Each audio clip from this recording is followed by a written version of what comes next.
Let's watch how a forgotten kindness never truly dies. Margo sat in a beaten Volvo, blocking an Asheville driveway at 4:17 p.m. Her gas needle pointed dead empty. She was down to $1,800, exactly 2 weeks after her billionaire ex-husband signed those divorce papers, taking away absolutely everything. A man in a weathered leather jacket tapped her window, sawdust coating his sleeve. He looked at her with a gentle familiarity, as if recognizing a deeply cherished memory. He spoke her name. She had no clue who he was, and he clearly didn't expect her to. Margo rolled her window down just a crack. The stranger outside gave her plenty of space. He kept his hands visible, showing he was no threat. One hand rested flat on her car door, while the other held a red gas can. "I am Wesley Hardigan," he said. "I own the woodshop next door. You are blocking a delivery spot. There is a free space behind my shop. You can move there before the 5 o'clock truck rolls in." He spoke casually, like he was just mentioning the pleasant afternoon weather.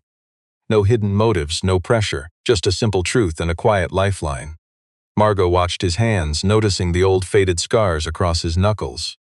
A thin white mark ran across his thumb, the sharp warning of a chisel slip that teaches a craftsman a lifelong lesson. Yet his scarred fingers rested against the cold metal doorframe so gently. Quietly careful. These were the patient hands of a maker who measured twice. For 14 long days she had scanned every man who drew near, searching for their hidden selfish angle. Like her useless lawyer who completely ignored her desperate begging calls. Or the predatory reporters who ambushed her right outside of Greenville. Even the greedy locksmith who charged $400 to unlock her repossessed home. "Let's look at this closely. Everyone else wanted a piece of her, but not him. How far back?" she asked. "Just 20 feet down the alley," he answered. "Keep your keys or leave them. It is up to you." "I am keeping them," she muttered. "Fair enough," he replied, taking a step back. He didn't try to take control or push her struggling vehicle. Instead, he waited for her to turn the key. When the engine sputtered, he quietly set down his red gas can and popped the cap. 2 gallons of fuel, exactly enough to clear the driveway and reach a safe shelter. She silently watched him pour it. The warm afternoon sun illuminated his strong jaw, catching the rough stubble of his beard. He was actually younger than she had first assumed, maybe 40 or 41 years old. The engine roared to life on her second try. As she moved, he walked calmly alongside her car, staying perfectly in step. He guided her toward the alley, pointing out a weathered wooden gate swung wide open. Margo rolled past, and he gently clicked the heavy gate closed behind her. Stepping out, she saw him waiting several paces away, giving her the quiet, safe boundary she desperately needed. Pointing toward the hill, he spoke up. "There is a clean motel by the square. Look for the blue sign." "I didn't ask you for advice," she snapped defensively. "I know," he replied quietly. She studied his face. He met her gaze completely calm and untroubled. "Thanks for the gas," she muttered. "You are very welcome," he said. She turned to leave, but then she froze. The workshop door behind him stood wide open. Inside, a young girl with dark hair leaned over a workbench, quietly drawing with bright, colored pencils. The child looked up, staring at Margo, with the knowing look of someone who had been waiting for her. Absolute recognition, no surprise. Margo could not comprehend that intense, steady stare. She walked on, finding shelter exactly as promised. True kindness never dies, it just waits for the moment to save you. $58 a night, cash only. The clerk handed her a key on a cheap wooden tag. The small room had just a single twin bed and a depressing view of a rusted fire escape. We both know how fast life can turn. She emptied her entire wallet onto the faded comforter. 2 maxed-out credit cards, her driver's license, and $312 in cash. She desperately checked her debit card again, through the banking app. Declined. The screen told her to contact her local branch.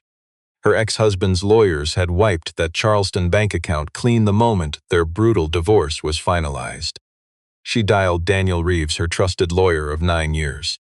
Straight to voicemail. She waited 10 agonizing minutes before trying his number again. His assistant finally answered. "Mr. Reeves is completely unavailable." "When will he be free?" "I really cannot share that information with you, ma'am." The line went dead before she could speak. Margo placed her phone face down on the desk. Just 2 blocks away, in a quiet workshop she had not yet found, a young girl stopped sketching her squirrel. The child stared quietly at a loose page she had carefully torn from her sketchbook. It was an old drawing, a special sketch she had colored back when she was only 4 years old. She gently laid it on the wooden workbench, right where the morning sun from the alleyway would soon illuminate it. True kindness always finds its way back. Her stalled Volvo sat waiting when she returned at 9. The rusted gate was wide open and the empty gas can was gone. Wesley was busy sanding a long board. The quiet single father did not even look up as she walked in. Her fuel gauge showed 3/4 full. "What do I owe you?" "Nothing, but that was over 2 gallons. Just spare fuel from my truck." "You do not owe me," the quiet single father said, keeping his eyes down. Margo unzipped her wallet and left 2 $20 bills on the corner of his workstation. He kept sanding. "I am leaving this cash, you can leave it. But I will absolutely not spend it." She walked away regardless, but then the little girl appeared. Hopping off her wooden stool, she held out a single page. "I drew this for you. It was no squirrel." The drawing was yellowed at the edges, worn incredibly soft from being folded up so many times. Margo gently took the paper with both hands. It depicted a brunette woman, kneeling down beside a tiny little girl. The woman was offering the young child a pale, round object, a cookie. Underneath, written in clumsy 4-year-old handwriting, were a few simple words: "The lady from the hotel lobby." Margo froze. Charleston, November 2016. The historic Wentworth Hotel over on King Street. She had been the night manager then, 28 years old, on a day it poured cold rain. A desperate man had walked into the lobby around 11 p.m., carrying a little girl no older than 4. His heavy winter coat was soaking wet, and the exhausted toddler was fast asleep against his shoulder. He quietly asked the desk clerk if there were any cheap motels within walking distance. There was not a single one open. Margo stepped out from the back office, telling her clerk to give them room 311 on her personal account. She had even slipped into the hotel kitchen to warm up a fresh cup of milk and carried it up to their room herself, along with a plate of sweet shortbread cookies. The little girl was wide awake by then, so Margo kneeled down, gently holding out the treats. The child eagerly grabbed a cookie in each of her tiny hands. The next morning, she paid for their taxi to the station, spending $420 total on her account. True kindness never goes away. Sometimes it just silently waits for the right moment to return and save your life. I watched Wesley stop his wood carving as a woman in her 50s walked in. She had cropped gray hair and wore a heavy stone gray wool coat. With a quiet nod to Wesley, she walked over to a small wooden frame tagged on the front counter. They exchanged names, Wesley and Cordelia. She lifted the wooden frame, turning it over slowly. Then her eyes locked onto mine, staring far longer than felt comfortable. Gazing at the drawing in my trembling hand, she looked back at Wesley. "You have no idea whose house you are standing in right now," she whispered. Her voice was soft, almost gentle. Cordelia was already heading for the door. Raising one hand without looking back, she stepped out. Wesley finally set his tool down. He walked straight past me, grabbed a thermos, and poured a cup of hot coffee. He set the steaming mug right in front of me, next to my drawing. Without offering any explanation, he went back to work while I collapsed onto the stool. I pressed my hand over the paper. Memories flooded back: the cookie, the lobby, that taxi. And there she was. That little girl was watching me from the back office doorway. She had the same brown hair, just 4 years older. It was Hazel. I had just heard Wesley say her sweet name only moments ago. Hazel had kept that exact drawing for 5 long years. They had actually remembered me. For an entire decade, my small act of kindness had lived on in a child I wouldn't recognize. My phone buzzed loudly on the workbench. The screen showed no caller ID. I answered cautiously. "Mrs. Ellsworth." A gruff, unfamiliar man's voice, a complete stranger. "We know you are hiding in Asheville. You need to leave." The call clicked dead. I slowly lowered the phone. I looked up at Wesley in sheer terror. He was already watching me, tool in hand. He heard my breath catch completely. He set his carving tool down, marched to the storefront, and firmly locked the heavy wooden door. My motel savings would only last 3 more nights. After that, I had absolutely nothing. That night, under a flickering lamp, I counted every single dollar scattered on my bed. $312 dwindled to $240 after the second night. I lived on a cheap bowl of soup from a local diner. It was my only meal all day. That chilling voice on the phone wasn't a threat I could easily measure or even understand. It was a grim warning masquerading as friendly advice. Someone knew exactly where I was hiding. They wanted me gone. At 38, I was a woman who once managed 14 luxury hotels. You might wonder how I fell this far, counting crumpled bills in a $58 room. Wesley showed up at my motel right at noon. He stood in the dusty parking lot, wearing his old leather jacket, patiently waiting for me. "I have a cabin out in Black Mountain," he offered. 2 bedrooms, kitchen, 25 minutes from anywhere. "It is completely empty. It is yours. I cannot afford to pay you, and I will not ask for a dime. I just need you to manage the accounting books for my shop, 3 days a week. My accountant spends half the year down in Florida, and I am honestly tired of mailing receipts. Those books need professional help. Honestly, they need you way more than I ever realized." He said it with a completely straight face, then just waited. I stared past him at his old Volvo, then glanced at the small painted shop sign down the street. 3 days a week, I whispered, fighting back my tears. 3 days a week, okay. I packed in 11 minutes. The front clerk even refunded my last night. You see, true kindness always returns. Hazel waited inside Wesley's truck. "Let me show you how quiet grace comes back around." The little girl had a picture book on her lap, juice by her side. "There is a pine tree in our yard that is taller than the house," she told me. "How tall is the house?" I asked. 2 stories, the pine is 3, that is a tall tree. There is a deer that visits the stream out back. She has 1 black ear and 1 white ear. I named her Sunday because she only comes on Sundays. What does she eat?" I asked. "Acorns, and sometimes the apples that fall from the old tree by the fence. She is not afraid of me." I turned in my seat to look at her. Hazel was just 9 years old. She talked to a broken stranger about a deer with the same easy calm she would use for the weather, never once looking to her father for permission. She was raised by a gentle soul who truly believed the world did not have to be dangerous. Wesley just drove. He took the parkway south and east, our road steadily climbing into the quiet trees. Sunlight filtered down through the canopy, casting long, peaceful strips across his truck's dashboard. His cabin was modest, stone foundation, cedar siding, and a covered porch facing the eastern ridge. Inside, everything was immaculate: 2 small bedrooms and a kitchen with a propane stove. A cozy little sitting room complete with a wood-burning stove. A jar of wildflowers sat on the table. I figured Hazel had cut them that very morning. Wesley set my heavy suitcase down, pointing to clean sheets stacked on the old dresser. "Hazel is not allowed past that big pine after dark. If you see her on this side, she is somewhere she shouldn't be. Is that understood?" He nodded and turned to leave. "Wesley." He paused at the door. "Thank you."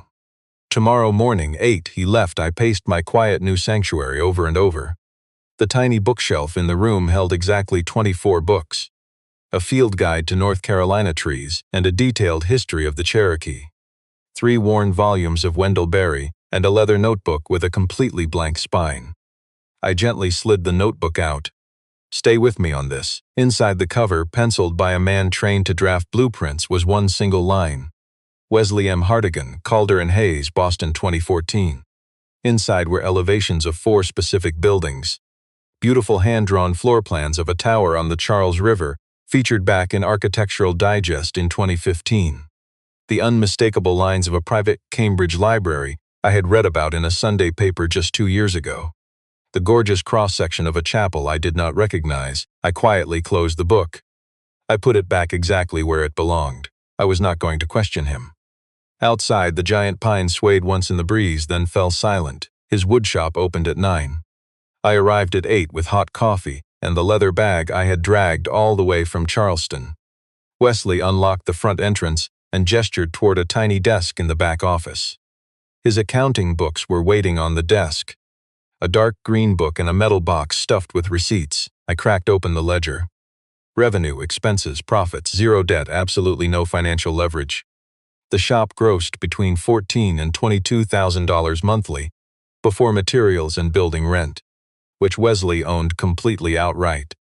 He paid 2 part-time apprentices, but took absolutely nothing for himself. The owner drawline sat completely blank for 13 straight months. I stared at the page in awe. I had spent 22 years in a cold corporate world ruled by capital. But you and I know the truth. Every business I ever audited hid something in the gaps of their books. The gaps were always where the corrupt money hid. My ex-husband thrived in those shadows, but Wesley, whom I helped years ago, kept totally honest books. I shut his clean ledger and pulled out my laptop. For 4 months, I had ignored the financial records I backed up from Ellsworth. In the city, opening them felt like identifying a corpse. Now I clicked the file. I opened the corporation's master ledger, mentally comparing it to Wesley's clean records. Same structure, same logic, a different corporate scale, but the math was identical. Stick with me here, there was a massive gap. I spotted the corporate fraud quickly. 11 transfers between 2022 and 2025. Each moving 2.4 to 3.8 million. All routed directly through the operating account they claim I signed for, and then pushed into a dummy corporation called Coleridge Hospitality Reserve LLC. I had never even heard of this company. Let us look at the Delaware registry together. This LLC was registered 4 years ago, 3 full years before my brutal divorce. The sole managing member was a Connecticut trust, the grantor my ex-husband Tristan. 11 transfers, 11 authorization documents stamped with my exact signature. I never signed a single one. I zoomed in close on the third form. The curve of the M, the tilt of the T, it looked exactly like my handwriting. It was the precise signature I used on a stock purchase agreement back in May 2019. That exact pattern of pen pressure only existed there because I was 9 days pregnant and my hand was swollen. I miscarried on day 11. My signature on all 11 forms was digitally copied from that single tragic document. I sat there completely frozen. Then Wesley gently stepped in, offering me a hot tea. The man I once saved set it down, silently returning the grace I gave him. "Wesley," I called out. He stopped near the door. "I need a forensic accountant." He nodded. "Cordelia," he said, moving to protect me. Cordelia Vance pulled up to Wesley's cabin that Saturday morning at 8:30 sharp. She had 2 heavy folders tucked under her arm and a thermos of coffee. She climbed the wooden porch steps, settled into a rocking chair, and waited quietly for me to step outside. I carried a fresh mug from the kitchen. "I am 62, Cordelia said. "I retired 4 years ago from a Charlotte firm, after 29 years of doing this exact forensic work. I don't take new clients, but Wesley insisted you saved his family, so I am here." "Show me what you have." I placed the 11 forged authorizations on the table. Cordelia put on her glasses and studied the very first page for barely a minute.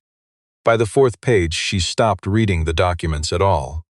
She was staring at the loop of the M, copied from one original page.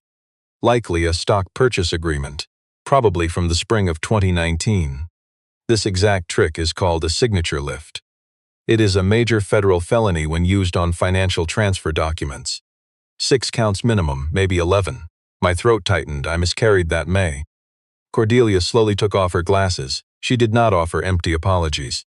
She placed them on the table, watching me in silence, before sliding them back on her face. "I have seen this identical forgery in one other case in this state. I cannot discuss it. I signed a binding non-disclosure. Some truths I know I simply cannot say aloud yet. It changes soon." "How soon?" I asked. "Sooner than I thought." She didn't explain, but I knew my life was being saved. "You and I both know kindness always returns." That afternoon, Wesley took Hazel down to fish. Ruined and heartbroken, Margo watched from the porch, Cordelia quietly standing beside her. Down on the riverbank, Wesley patiently showed young Hazel how to tie a clinch knot. He guided the little girl twice, letting her fail so she could try again. On her second try, she nailed it. Cordelia was quietly watching everything too. "That man gave up 5 years ago," she whispered. "He stopped when his wife died. He fed his child and kept his small business alive, but his soul stayed frozen. I still have no idea how you saved him back then. But whatever you did is why he is finally taking his first steps forward today." Margo stayed silent, watching the man she once saved stand up and gently rest his hand on his daughter's neck. The little girl leaned into her dad's warm touch, then went right back to fishing. That evening, young Hazel begged the fallen billionaire to read her a bedtime story. Sitting in a tiny armchair, the woman who once had everything gently read aloud, resuming Charlotte's Web right where Hazel had tucked a tiny pressed leaf. Before the chapter even finished, Hazel drifted fast asleep against Margo's shoulder. Margo whispered 2 more pages into the silence, then softly closed the book. Wesley watched from the doorframe, standing right where warm hallway light met the dark bedroom shadows. He had stood there, watching them long enough for the shadows to slowly shift. He never crossed the threshold, and by the time Margo tucked the girl in, he had vanished. Morning brought reality crashing back at 8:40 when a courier with a clipboard arrived. Margo signed for the heavy envelope on the porch, a brutal legal summons. Tristan Coleridge, plaintiff, targeting Margo Ellsworth, the defendant. The cause of action was pure defamation. Let's examine this trap together. Her ruthless ex claimed she illegally contacted the Ellsworth Hospitality Board 6 times between January and April. She had never reached out to them, not even once. Someone was tracking her, hunting her down when she was already completely vulnerable. Tossing the terrifying summons onto the porch, she marched across the yard toward the man she had once saved. She burst inside without knocking to find Wesley calmly pouring his morning coffee. Seeing the sheer panic on her face, he lowered his mug. "They filed," she choked out. Wesley immediately grabbed his phone. By 9 on Monday morning, Cordelia finally arrived. She did not just bring 2 manila folders, she brought 3. Placing the final folder on the workbench, she prepared to prove that true kindness always returns. "My strict non-disclosure agreement officially died at midnight," she announced. "I have waited 12 long years to put this folder on a table." Wesley gripped a piece of walnut. He set it down. "You audited my father-in-law," he said. "I audited Henry Calder from 2008 to 2013. The gag order carried a 15-year term, ticking down since the wealthy grantor's passing. Henry died back in March 2011. Midnight finally broke the seal and she opened the file. The massive Hartigan-Calder Trust was secretly set up back in 2009 to celebrate his daughter Margaret marrying a young, struggling Wesley Hartigan. The initial fund held $180 million. Today it totals $340 million, and the quiet father is the sole beneficiary. Not a single dime has been touched since his wife Margaret passed in 2021. Wesley never asked for a penny, throwing his yearly updates straight into the trash unopened. Wesley stared down at his calloused hands. "There is a second financial instrument," Cordelia softly revealed. "Watch this unfold with me. Henry bought massive equity the year before he died. Cordelia explained that my trust still held a 9% stake. My father, Henry, had bought it, betting Tristan would dominate the local market. He simply wanted to ensure my family always had a secure seat. And holding 9% of that common stock gave me real leverage. Legally, my trust could demand an independent audit using our shareholder rights. They couldn't say no. They had to grant it within 72 hours of filing." I looked at Wesley. He sat perfectly still, murmuring softly toward his workbench. "I thought I buried that name with Margaret," he muttered. Cordelia stayed quiet. "You never know how fate watches us." The doorbell chimed and Hazel wandered in clutching a paper. She came straight over to me and handed me a drawing of a house with 3 windows. One figure stood in the doorway, another on the porch, and a tiny child on the step.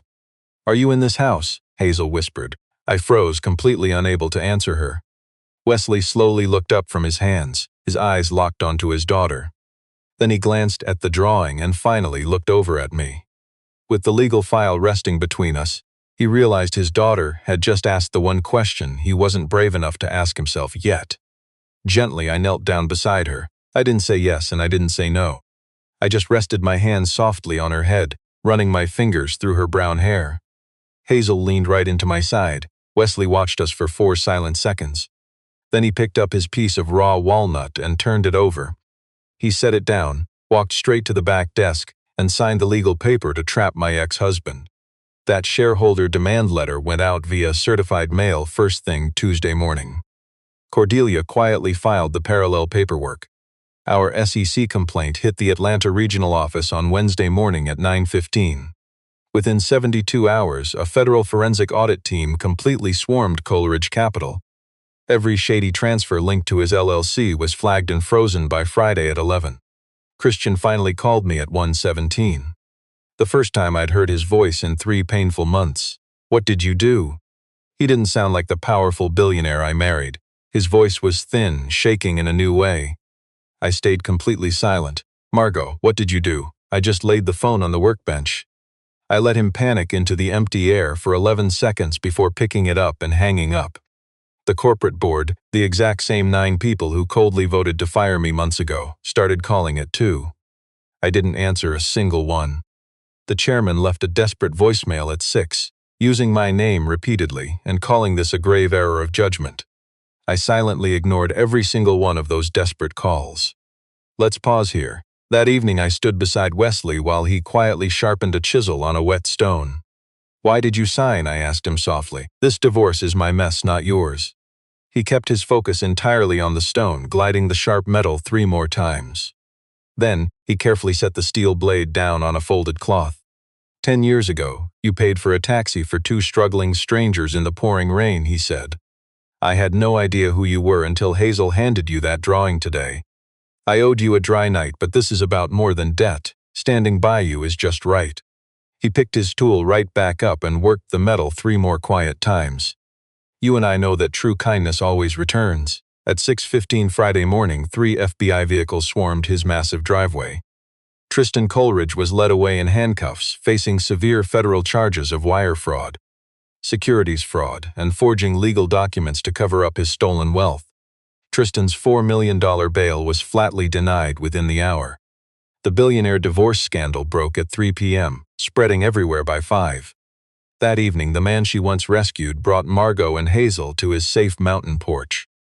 Sunlight faded behind the Blue Ridge Mountains in long copper streaks. Little Hazel sat bundled in a blanket, holding a warm mug of cocoa. Wesley sipped his coffee. Margo held nothing, they just sat in quiet silence. Pines rustled softly as the dark ridge shifted from copper to deep, bruised blue.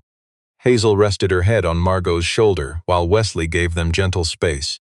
He just held his warm coffee and watched the dark, silent horizon. Holding the sleeping 9-year-old, Margo finally realized how kindness always returns. With the little girl asleep on her arm, her hands finally stopped trembling. She couldn't recall when they stopped shaking. It just happened during that brutal week. You and I know how the wind fades when we aren't even paying attention. Her fear had vanished entirely. She kept the quiet relief all to herself. 2 weeks later, the former chief executive drove back to Charleston to face her past. The hospitality board met at 9 on the 14th floor, right inside the massive boardroom she once owned through her shares. All 9 board members stood up the moment she walked into the room. Chairman Howard Pemberton awkwardly offered her the old, familiar executive chair. She declined it. Instead, she took a basic chair at the foot of the table. They begged her to return as chief executive, sliding a 3-year contract across the wood. They offered a massive signing bonus and full restoration of her original ownership. She turned them down, choosing to lead the board of directors instead. She accepted on one strict condition: Howard Pemberton had to step down immediately. He would lose his power, remaining as a non-voting member. He quickly agreed. 61 million of the 87 million, lost through the Coleridge Hospitality Reserve, was recovered in month 1. 26 million was gone forever. Tristan had already spent a fortune. The rest was hidden overseas, and recovering it would take many years. But Margo chose not to return to Charleston. That Sunday, she drove her Volvo straight back to Black Mountain, parking at Wesley's cabin. She started a small business, leaving luxury boutique hotels behind. Just a peaceful handful of restored cabins scattered across the Blue Ridge. Every property was carefully repaired by a talented local craftsman. You and I rarely see this. She offered affordable rental rates for the local community during the off-season. She asked Wesley, the quiet father, to design the first 3 cabins. It took him 4 whole days to finally agree. He agreed on the porch that Tuesday morning, while Margo quietly filled the bird feeder. He mumbled his agreement without looking up. "All right," she replied softly. Hazel looked up from her book on the swing. "Are you staying?" Margo hesitated. She glanced through the window at Wesley, who was measuring a wooden board laid across 2 sawhorses in the yard. Morning light illuminated his quiet profile. "I am here," she finally whispered. Hazel just nodded quietly and went right back to reading. That afternoon, an envelope from Cordelia arrived in the mailbox down by the driveway. Margo eagerly tore it open on the porch. Inside was a single sheet of paper, a hotel receipt from Charleston dated November 14, 2016. 2 adults, 1 room, 1 taxi. A $420 receipt proving true kindness always returns to save you. Let's look at this signature penned when she was 28, Margo Ellsworth. A tiny note was pinned to the back, written in Cordelia's neat handwriting. For 10 long years, Wesley kept this tucked inside an old notebook on a cabin shelf. He never realized she was the savior who rescued him, until Hazel showed that drawing. The former billionaire held onto that old folio for a very long time. She didn't shed a single tear. Folding it along the old crease, she quietly stepped back inside and left it on the table. She placed it right where she knew that single father would spot it. 6 weeks passed, and Margo remained quietly hiding out in the cabin. Starting over after her divorce meant paying her own way. She wired Wesley $1,200 every month, the exact fair market rate. He tried to refuse her money just once. She made it crystal clear that turning it down was simply not an option. He never tried pushing back again. One October Friday at 5:30, his daughter Hazel crossed the yard and rang the bell, even with the door wide open. "My dad made pasta and fresh bread," she said. "He wants you over." Margo grabbed a bottle of cider and walked across the yard with the little girl beside her. 3 plates sat waiting on the table, while Wesley stood quietly over the stove. The whole kitchen smelled rich with garlic, fresh rosemary, and warm yeasty dough. Watch this part. He didn't even turn around when she walked in. He just pointed at the empty glasses on the counter, then at her cider. "Open it," he said, and she did. Hazel took the middle chair, happily chatting about school. She babbled about her friend's pet cat, the one with 3 white paws and a single black foot.